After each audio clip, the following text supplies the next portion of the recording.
So let's talk about the expressive power of successor invariant first-order logic on classes of bounded degree. First, we'll define a successor invariant FO, and then we'll state and give a sketch of proof of the results of this paper. Now, why do we care about invariant logics? Well, one of the motivations for their study comes from database theory, where databases that are stored on disk hence come with an order which depends on the sectors and cylinders of the disk. Of course, one can make use of this order, for instance, when computing the join between two tables, since such an order allows us to scan through the database. However, this order being arbitrary, we do not want the result of our queries to depend upon this order. This is the essence of invariance logic.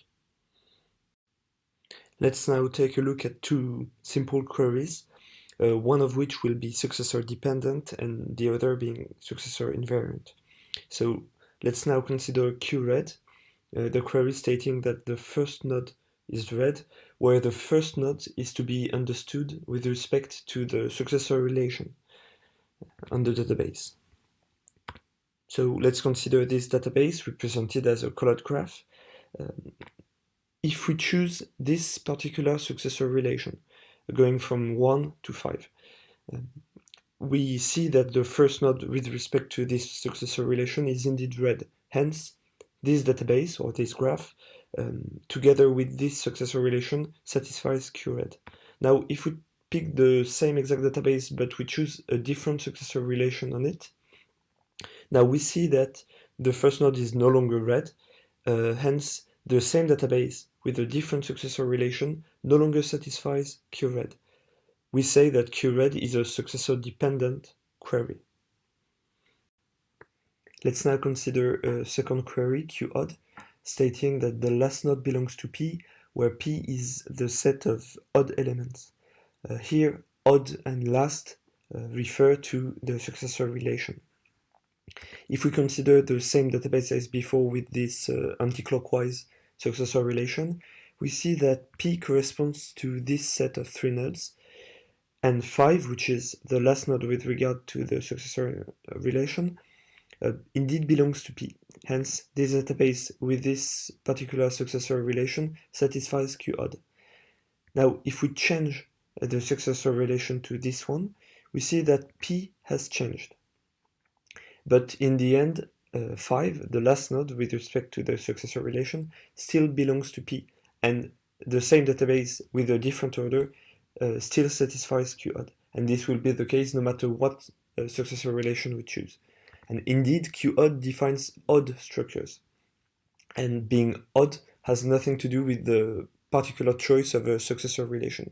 This is why we say that QOD is successor invariant. Of course, QOD is not first order, because we have to quantify over a set of elements. We now define successor invariant first order logic.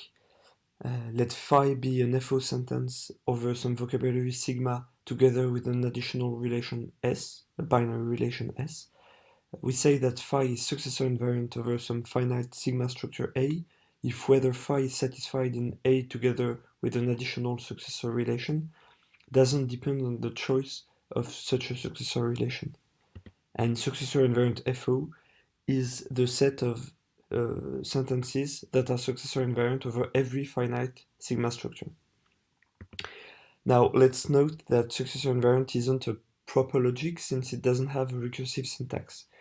Indeed, finding out whether a sentence is successor invariant is not a decidable task. So what do we know about the expressive power of successor invariant FO? Well, Rossmann showed in 2007 that successor invariant FO is strictly more expressive than FO. His separating example uses dense classes of graphs.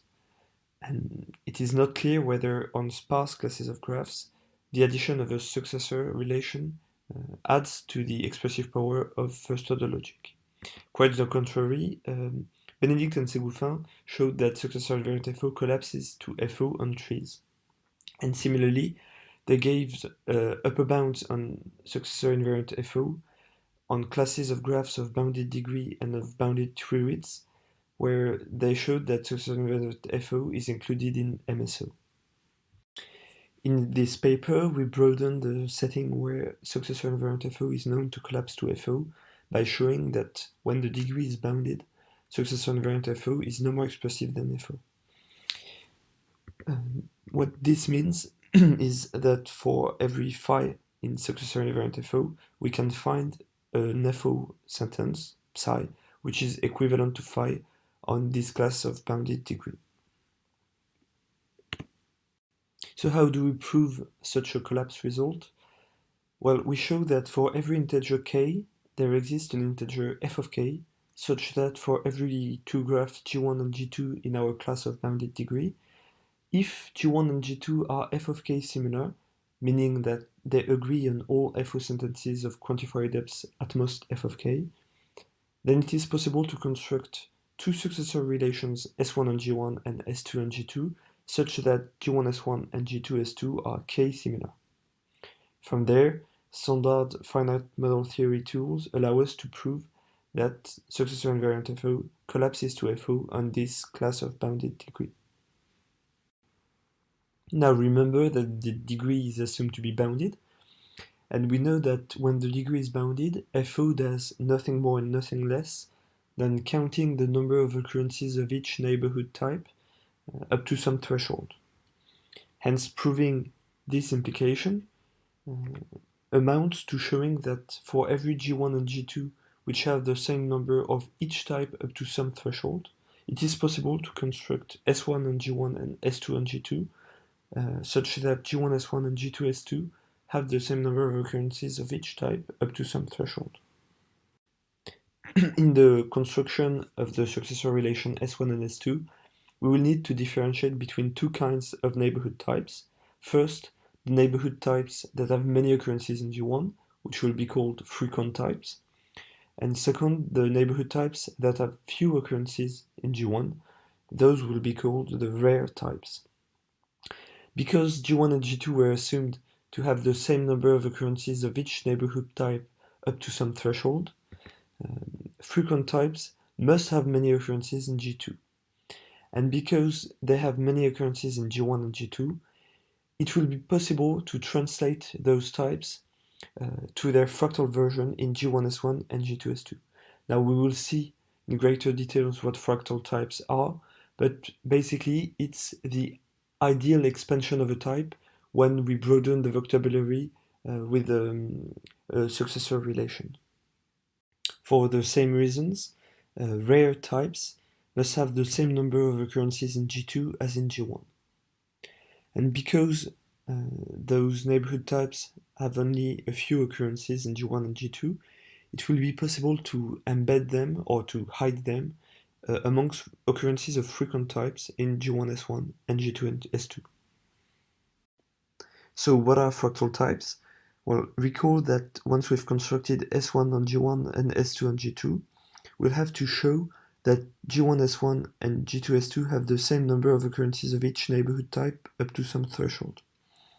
Now, if we're not careful in the way that we construct S1 and S2, we'll have no control over the kind of types that appear in G1S1 and in G2S2. And to make the task of counting the occurrences of the neighborhood type manageable, we need to construct S1 and S2 in such a way that the types occurring in G1S1 and G2S2 are as regular as possible, and those regular types are what we call fractal types. So let's consider a node A in G1 of k-neighborhood type tau. We've represented the k-neighborhood of A in G1 horizontally here, and we will construct S1 such that both the predecessor of A and the successor A have the same neighborhood type as A up to a radius k minus 1. Furthermore, we'll make sure that both of them are far enough from A in G1 such that these three neighborhoods don't overlap. Now, if we consider B, which is a distance d from A in G1, the successor and predecessor similarly of B, will be chosen so that it has the same neighborhood type as B, where the radius is shrunk by 1. And similarly, it will be far apart from everything that we've constructed here, so that the neighborhoods do not overlap. And we repeat this process recursively, each time shrinking the radius by 1 and keeping the whole structure layered without any overlap. Let's now look at the way the construction of S1, for instance, unfolds. For that, we consider a graph G1 represented here without its edges. There are 4 neighborhood types in G1. The red type, which only has 2 occurrences, hence is a rare type, and then 3 frequent neighborhood types, the green one, the olive one, and the blue type. Now, in a fractal type, the predecessor and the successor of a point must share the same type, shrinking the radius of the neighborhood by 1 with said point. Hence, there is no hope to construct a fractal type around an element of rare type. We start the construction of S1 around singularities, that is, elements around which there is no hope of constructing a fractal neighborhood. We start by picking an element of rare type, and we choose a few occurrences of frequent type that are far apart from one another and from this element of rare type. This is possible because frequent types are assumed to have many occurrences, and because the degree is bounded. Once we've chosen these elements, we construct the successor S1 between them, and we repeat this process for every occurrence of rare type. Once we've dealt with rare types, we turn to the second kind of singularities, that is, junction between 2 frequent types. Indeed, when going from a green point to an olive point, there is no hope to construct a fractal type. So we choose a few occurrences of the green type and a few occurrences of the olive types that all are far apart from one another, and we construct S1 between them. And we repeat this process between blue and olive, and then between blue and green. At this point, all that remains are many occurrences of every frequent type.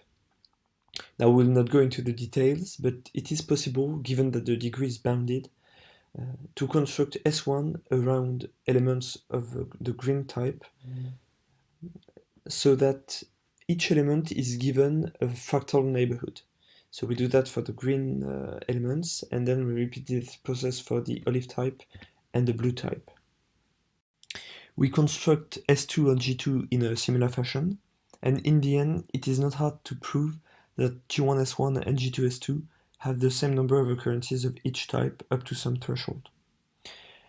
The singular types, that is, types around rare elements and around the junction between 2 frequent types, appear the same number of times in G1S1 and G2S2, and as for the regular types, that is, the fractal types, they appear many times in G1S1 and many times as well in G2S2.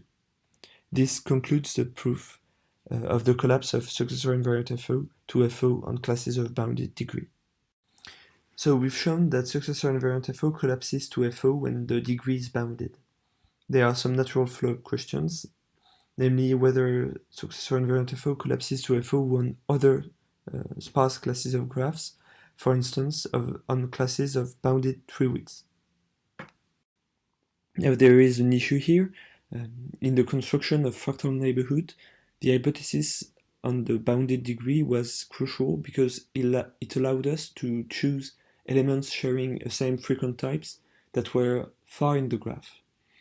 Whereas in a graph of bounded triwidths, it could be the case for all the occurrences of a single frequent types to be concentrated, thus preventing us from creating fractal types.